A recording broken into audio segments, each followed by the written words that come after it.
Iguodala to Curry, back to Iguodala, up for the layup. Oh, blocked by James. Curry, one-on-one. Irving puts it up. It's good. Kyrie Irving from downtown. The three, steps back, crossover, puts up a three. Rebound James. Second. It's over. It's over. Cleveland is a city of champions once again. The Cavaliers are NBA champions. Cleveland, this is for you. Good evening and welcome, Cavs fans, to another episode of The Block, The Shot, The Stop. Here with the freshly moved Skylar Webker. I am Kevin Lynch, here to celebrate yet another Cavs win, and not just the Christmas season, and feeling in the festive mood. Our holiday gathering started tonight. But so the Cavs, I don't even remember what the final score was. This is a blowout for so long. 124-101 over the Milwaukee Bucks. That score doesn't even do it justice. The Cavs just controlled this whole game against one of the hotter teams in the league. I mean, not only did they just win the NBA Cup, but they've been rocketing up the standings, the Bucks, for the last few weeks. I think they were in second to last in the East, and now they're fifth. Is a testament to how well they've gotten it together. But tonight, the Cavs took care of them. Skylar, first and foremost, how'd the move go, man? How's your psyche right now? Psyche's low, but the move went great. Move just came on and did everything yesterday, and then I had to make a couple of trips back today to kind of get the last odds and ends stuff. So I listened to a good portion of this game on the good old AM radio, which is old school. There's something to be not the great way to listen to basketball game. Well, we are mostly an audio podcast, so we probably shouldn't. That's true. Shouldn't be too hard on radio. But the Cavs tonight, there's a million positives to talk about. But where I wanted to start, and I'll turn this to you in a second, are two guys that I have talked about on, and we've all talked about on recent podcasts, that the Cavs need a little bit more from. And that's Jarrett Allen and especially Dean Wade. And I think Dean's where we should start tonight. Dean, absolutely, probably as much as any Cav has struggled. He's maybe the only Cav that struggled offensively this year. It's the number one offense in the league, and he's just really struggled with everything. His shot, his 3-point shot, his free throws, and he's traditionally a very good, I would say a very good shooter. Not great, but very much better than his numbers are so far this season. But tonight, 5 for 6 from the field, 15 points, 5 rebounds, 2 assists, 2 steals, and did a lot of that damage in the first half when the game was not decided and the Cavs were stretching the lead. First of all, other than just being happy to see this, because Dean Wade is a guy the Cavs could really use. Like, what were your thoughts on Dean tonight, Skylar? It's just a good bounce back performance after kind of slumping, like you said, for the past couple of weeks. Especially against, a Bucks team that have size and length. So, he's getting matched up to Giannis or Brook Lopez throughout the night, throughout the rotations. So to be able to not only kind of hold your own on that sense, but also have that, like you said, the offensive kind of bounce back. And he was perfect tonight from the free throw line, 1 for 1. Yeah, hey, there you go. So the thing about this Cavs team, and probably why Dean kind of stuck out, is they have been so good offensively. I mean, they have 3 or 4 guys on the bench that are in the top 15 in 3-point shooting in the league. Yeah. And with the way that Mitchell and Garland can penetrate and dish, if you're a wing player in this team, you're going to get open 3-point shots. And it's just a matter of being able to knock them down. A lot of guys have. Dean has struggled with a shot at times, but he brings elements that other guys on the bench, or tonight he was a 5th starter, that they don't have, as far as size, as far as some athleticism to like match up with other teams. So seeing him being able to contribute offensively at a high level like he did tonight is such good news for the Cavs, because not only is he getting to where he can be offensively, but like all the other stuff that he brings you with the defense and the hustle and the size and everything else he does. I was surprised that Kenny Atkinson started him tonight. With the return of Max Strus. Right. I know they're probably doing a slow ramp up for Max. But man, talk about when answering the bell when your card is called, man. I mean, he did everything that we needed him to do tonight. and showed that he can be kind of that flexible starter bench player that we've come to know out of Dean Wade for the past couple of years. Yeah, and so while you were mid-moving yesterday, me and Tim did our NBA Weekly podcast, and we speculated who the fifth star was going to be with Okoro out once that we recorded shortly after that news came out. And Tim thought it was LeVert because that they just needed LeVert to step up and play that role, and he certainly wouldn't be a wrong choice to do that. But and this isn't tooting my own horn because I am wrong, not only in basketball podcasting, but in life all the time. But I said, I think the move they might make is to start Dean Wade because they know they'll need him. They know he struggled. And when he was at his best this year, right at the beginning of the year, is when he was starting. So they might put him back in that starting spot to kind of get him going again. And that is what Kenny Atkinson decided to do. And at least for one game, to just great success. Yeah, they also, to be fair, it's the Bucks coming off of their NBA Cup, and they said it on the AM radio broadcast. These guys did not want to play this game. No. They were lethargic getting up the floor. They sat Dame Lillard. They did not seem like they wanted to be in Cleveland at all. I would say pretty much none of the Bucks wanted to be there except for Giannis. Giannis was phenomenal once again. And we'll get back to that, Kevs, in a second, but we can talk about him. Giannis was 33 points, 14 rebounds, 3 assists tonight, 3 steals. And they said it right on the broadcast. Like, this guy is one of the 2 best players in the world, if not the best. He's been playing at as well as he's ever played lately.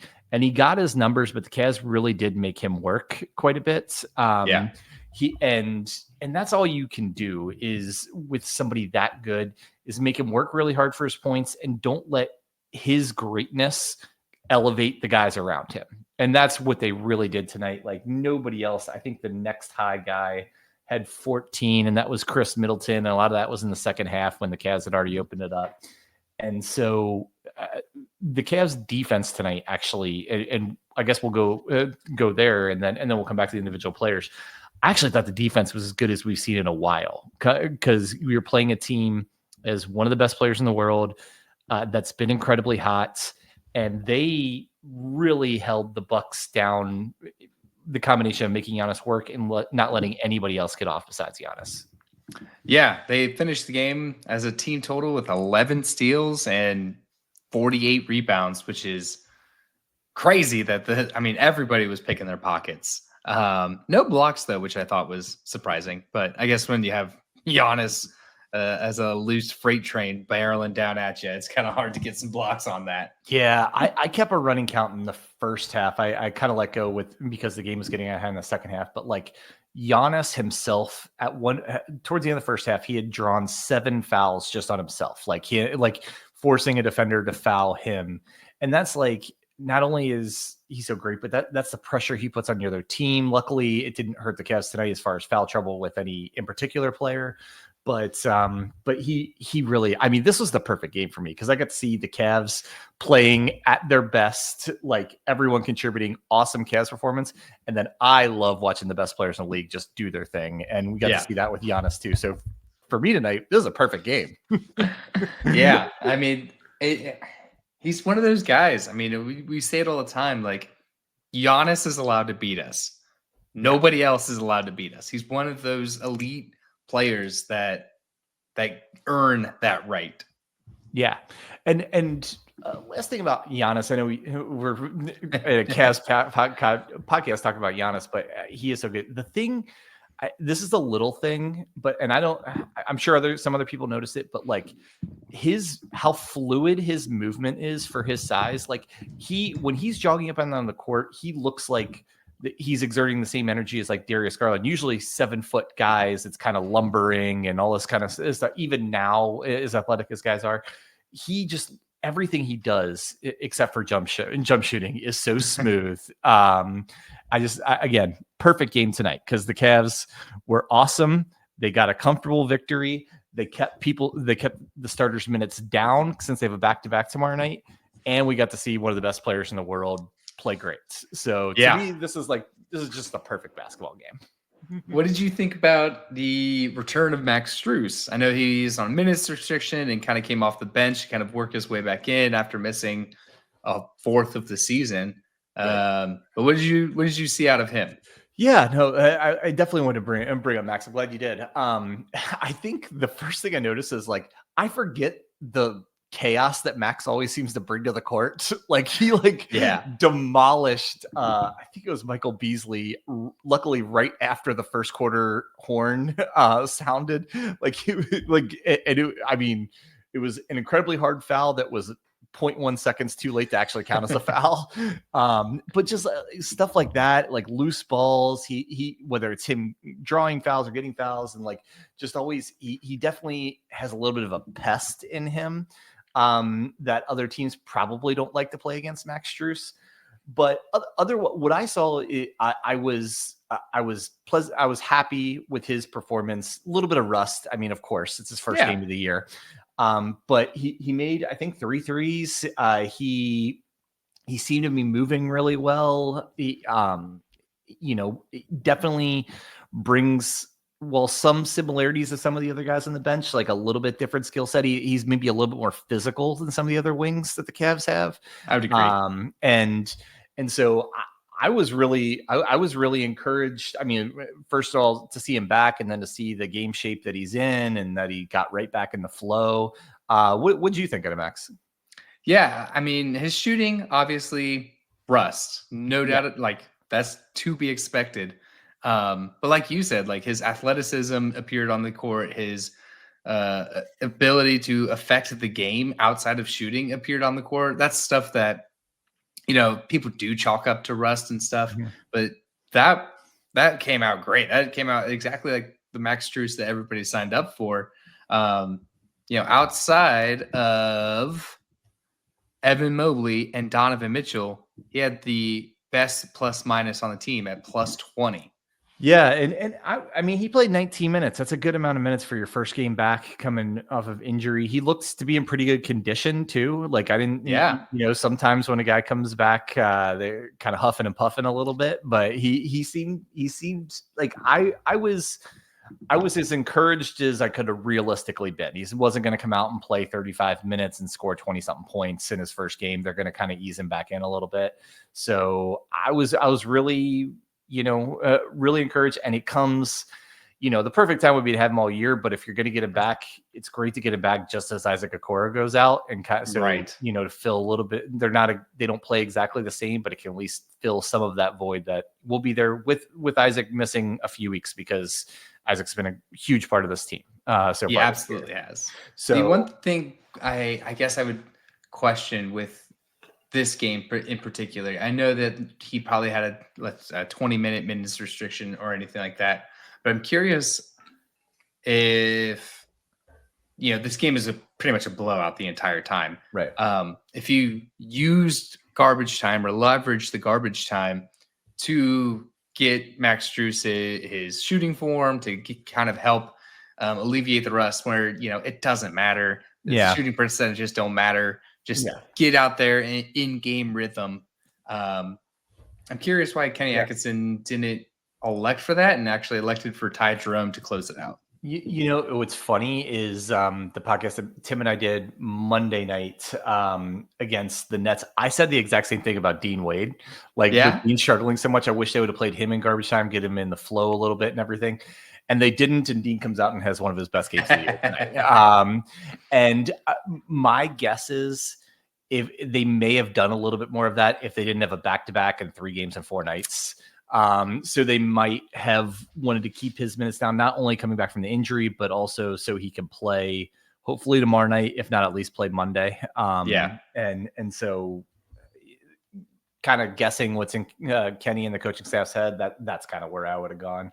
Yeah, that makes sense. I guess maybe I was zoned in on this game. I should have zoomed out and looked at kind of the road. Well, in fairness, we just kind of did a preview of the rest of December, and so I probably even more zoned in on their schedule. Yeah, and as we talked about, it becomes a gauntlet I think, in a week once they start their West Coast string. We said these next 3, you got the Bucks tonight, the Sixers tomorrow, which almost for sure Embiid's going to rest, if not Paul George also, since they both played tonight.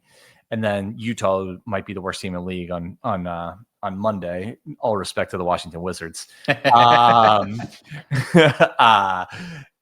This was a perfect time to get these 3 wins. Yeah, at the very least, go 2-1, but ideally go 3-0 because, frankly, when you're going out on a long West Coast trip and you're playing some of the best teams in the league, you're going to drop a couple games, like most likely. I hope they don't, but being realistic. I did want to get back to it because I teased at the beginning, and then we just started talking about everything else. That's true. I did want to talk about Jared Allen a little bit because we all 3 of us, you, me, and Tim, who is focused on the Notre Dame game tonight, even though he was texting us about the Cavs, he probably has multiple TVs going. We talked about how Jared Allen, it was kind of 2 different stories. The first 3 or 4 weeks of the season, then the next 3 or 4 weeks of the season, the stats looked completely different, like 2 different players. It was like 17 points, 11 rebounds, and then it turned into like 11 points and 7 rebounds a game. And we said for the Cavs to get to where they want to go, they need more like the former Jared Allen. They need him to be in that 15 plus points, double-digit rebounds, playing his great defense. And to his credit, I think he's really gotten back to that over the last 3 games, really like 5 of the last 6, 4 of the last 5, something like that. Tonight he had 10 and 10 in 24 minutes on 5 of 6 shooting. Can't ask for too much more than that going up against Giannis and Brook Lopez. He just seemed confident. He seemed aggressive. He seemed like the guys on the team were looking for him when he was like rolling to the basket, and been really, really encouraged that if we start getting this kind of play out of guys like Jared Allen and Dean Wade, another 6, 8, 10 win streak could be on the horizon. I want another 15 game win streak. How about that? 2 in 1 season. Now you're getting greedy. I mean, let's see. 2, that would put us at, where are we at, 25 or 24? 24. Yeah. So put us right under 40. Yeah. 40 and 4 on the season. How does that sound? Well, this was their 3rd in a row, so it'd only be another 12. We're 20% of the way there. But yeah, the kind of those 3 guys, Dean Wade, Jared Allen, and you brought up Max Strus. So those were 3 guys I think I kind of focused in tonight for different reasons, and was really happy with all 3 of them, how they played for different reasons and everything. But I think I'm maybe focused on those guys because at this point, you're really confident what you're most likely going to get every game out of Mobley, Garland, and Mitchell, right? They're going to have a bad shooting game here and there, but you feel really good about them, kind of hitting their season averages, playing a huge part in the game going in. So it's kind of like these guys around them become the focus on who's going to step up and kind of help them out, and whether it's in scoring, rebounding, defense, anything else. And so really encouraged by all 3 of those guys tonight. Like, other than that, with the blowout win, I guess 2 other things to mention. Donovan Mitchell, spectacular night. He was a big part of blowing the game open. He was hot tonight. Yes, he was. He came out firing 9 for 15, made 3 threes, 27 points. I think 4 rebounds, 5 assists. He was 6 assists. He was awesome. He was super aggressive, which I game to game, it seems like one game he comes out and he wants to kind of like ease in and set up other guys, and then the next game he wants to be aggressive. I mean, I don't know if that's more his mindset or the opponent they happen to be going up against that night, but he was definitely came out very aggressive, attacked the basket a lot tonight. That's why he ended up with 6 assists and 27 points. And I just continue, and maybe it's because All-Star voting opens. I wanted to make sure I said that All-Star voting is open, and most importantly, tomorrow is one of the days that votes count for 3. So go vote for all your Cavs every day, but especially tomorrow. But yeah, Donovan, Evan, and Darius. I mean, they almost had like ho-hum games. Like they did what we expected of them in the minutes they played. And so that's why I never want to take those guys for granted, but it's so expected from them at this point. That's why you happen to focus in on the other guys. Yeah. Those three have definitely been the most consistent throughout this season. Yeah.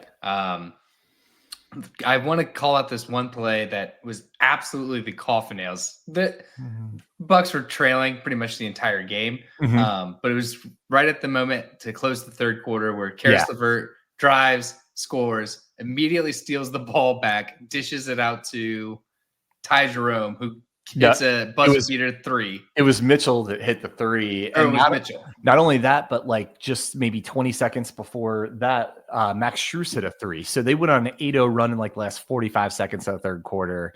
And I think you're right. That was kind of the nail in the coffin on what was already turning into a blowout. So that was a fun sequence. That's definitely like a highlight level sequence that they had there.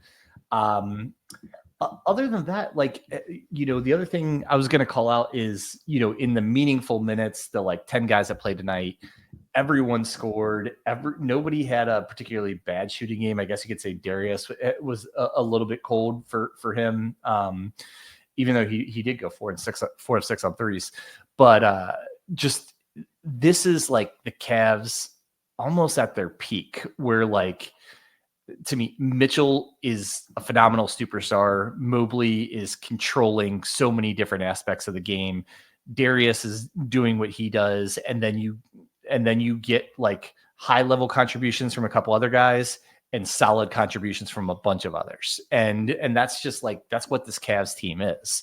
And so this game reminded me of those first couple weeks of the season, like when the winning streak started getting real, when it was at 7, 8, 9 or something, and they were just rolling. I thought about the Golden State game tonight, where they just rolled Golden State, because I remember that was on a Friday night as well, and it was just it was awesome. And tonight was as good a game as the Cavs could have hoped for. Blowout win against a hot hot team in the Eastern Conference, who is trying to make up ground on them.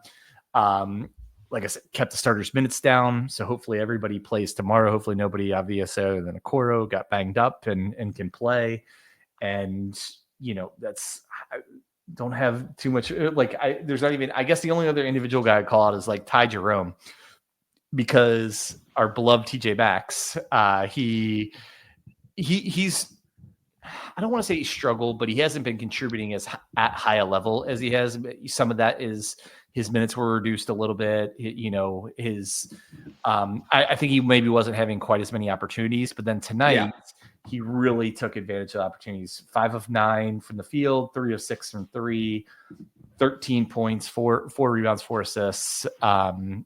He was 2 steals. Yeah. He was awesome tonight. And he did a lot of that in the second quarter when the Cavs really opened up the game. Yeah. I mean, I said it earlier, but this is the Cavs team that we're going to have for the years to come. Mm-hmm. If they win a championship this year, they have the footing to become a dynasty. Where like everything you said is right. You're also getting yourself. So far, my skis are so far ahead of me right now. I know. But tonight is a night and a game where that optimism is kind of justified, or you can see why you would have it, right? Because like tonight is a type of game, like you feel like the Cavs can beat teams in so many different ways because they have so many different weapons. They have multiple superstars, and they can be a really good defensive team when they're locked in, like they were for a lot of the night tonight. And so I get what you're saying. You are way out in front of your skis, but I get, like, that's how it's natural to kind of feel like that. Like this is the kind of team that wins a championship. Whether they do or not is to be determined, but like this is that kind of team. Yeah. So let's turn ahead to tomorrow's game against the Sixers. Let's do it. They just finished up. The Sixers beat the Hornets 98-108. Yep.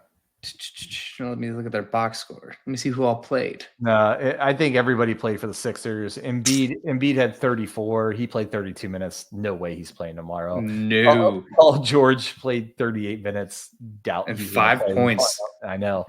I'm sure Tyrese Maxey will play and some other guys, but the Sixers have been just, I don't know, slowly like baby steps towards improvements, I think is the way to say it. Like they've climbed out of the cellar. They're now only a couple games out of the play-in. Certainly not where you would thought they would be at this point of the year, but better than they were a few weeks ago.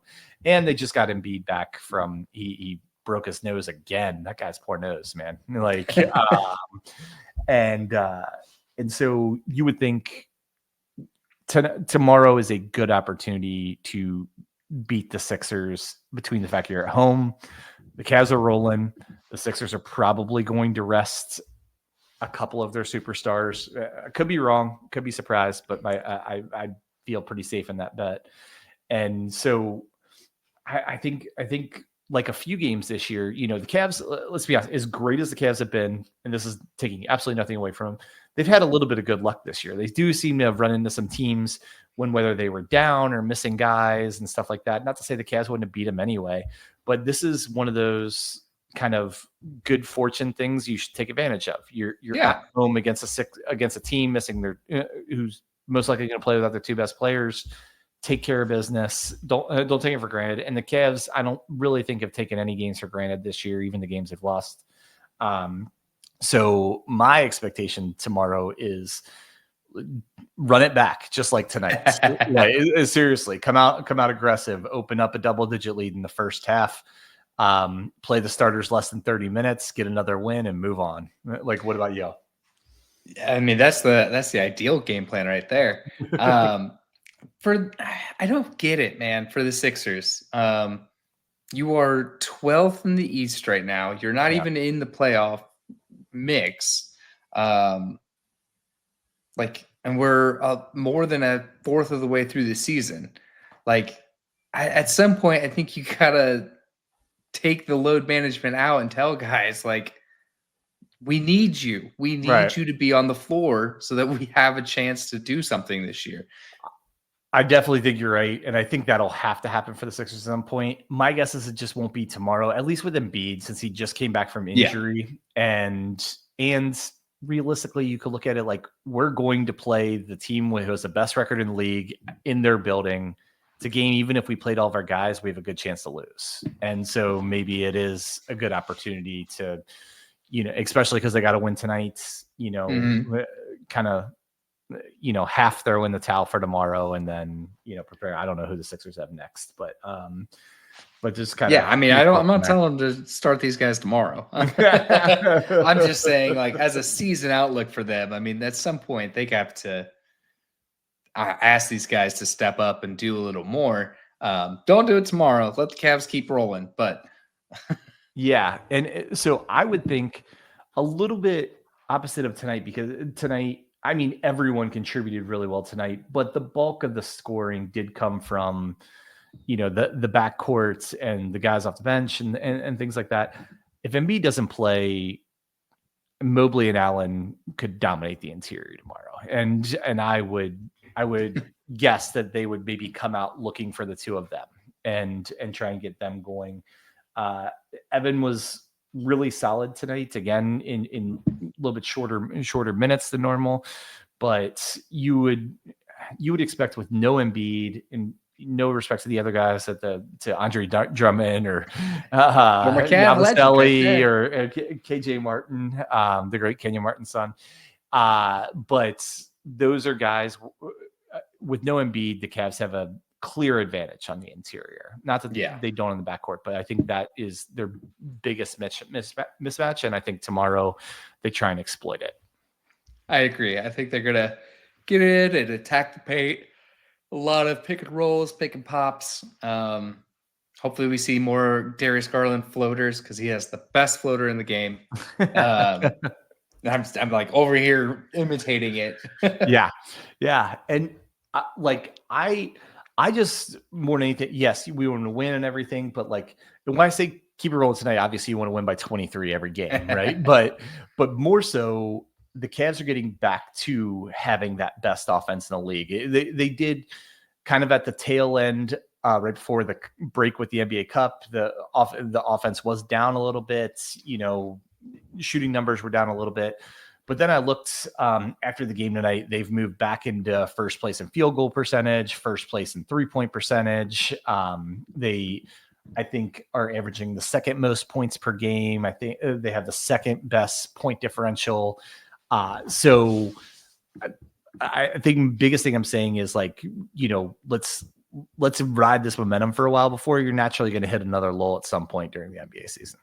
Yeah, eventually either a lull or other teams catch up to what you're doing and play against it. So yeah, I agree with you. Let's get back to what we were doing that whole 15-game win streak, and that was beating every team every single way you can imagine, whether it was driving to the paint, finding open men in the paint, hit them, kill them from behind the arc, transition the ball.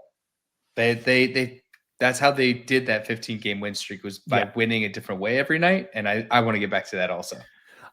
I agree. And the one other thing I think I'm going to look for tomorrow and in probably the next couple of games after that is the picture might become clearer of how they're going to cover for the loss of Isaac Okoro. I mean, tonight when you have a blowout win, there's not as much you need to do, but they did have 6 guys that were between 16 and 21 minutes, Dean Wade, and then the 5 guys that came off the bench. So that could be the plan, is to just continue to, kind of do that 10-man rotation, have kind of balance out the minutes like that.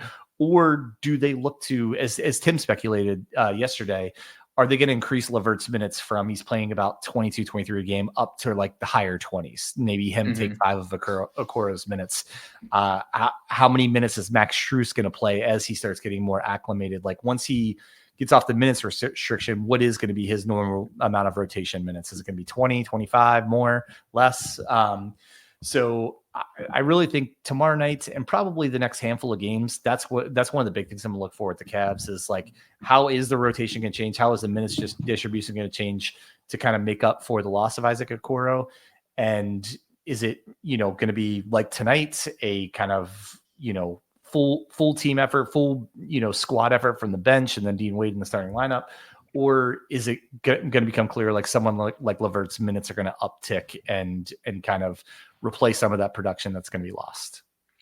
Yeah, I mean, it's a puzzle game that I'm glad Kenny Atkinson is putting together, because he's got my full vote of trust. Yeah. For what he's done this season. Yeah. Full confidence in anything that Kenny Atkinson is putting out there. You and me both. And I'll close on this. I don't know if they just came out or I just saw them, but I was curious. And so I looked, and there are odds out for NBA Coach of the Year, and Kenny Atkinson is the clear front runner right now. Oh, thank God. And he should be. I mean, he took a very good team and turned them into the best team in the league. Traditionally, that's usually who wins Coach of the Year, is somebody who helps elevate a team from the last year's performance, and that's exactly what he's doing. So, and there's only been one Coach of the Year, or Coach of the Month in the NBA so far, and he won it, and could have an argument to win December's also. So, I thought that Coach of the Year race would be between him and Ime Udoka, honestly. Yeah, well, I kind of want to throw Joe Mazzulla in the mix, not because I'm a Celtics fan or anything, but his press conferences are just becoming legendary. I don't know if you were moving yesterday. Did you see his one from last night? No, I didn't see last night. So he got really upset with an official, kind of came on the court, was arguing, got teed up yesterday. And they asked him about it in this press conference, and he's like, oh, I don't think he heard me when I said Merry Christmas, so I wanted to make sure he heard me. I hadn't seen you in a while. Happy holidays. Hope the family's well. And it goes into this whole monologue on how he was just wishing happy holidays to this referee. He was clearly irate with some of their calls. So I just thought that was phenomenal. That's the only thing Kenny could do better is a little bit more lively press conferences. Maybe. Yeah, maybe. we'd love to see that. So with that, we'll get out of here. Great win for the Cavs tonight. Great move for Skylar, and the fact that he moved and got his podcast equipment set up in a little over 24 hours. Shout out to you. Shout out to your wife for letting you record a podcast on the first full day you're in your new house. Yeah, I know, especially driving 8 hours today. Shout out, Devin. Way to take one for the team and let us borrow Skylar here for 35 minutes. So with that, for Skylar Webker and the missing Tim Daniel, I'm Kevin Lynch. Thanks again for listening to another episode of the Block the Shot to Stop. And as always, go Cavs.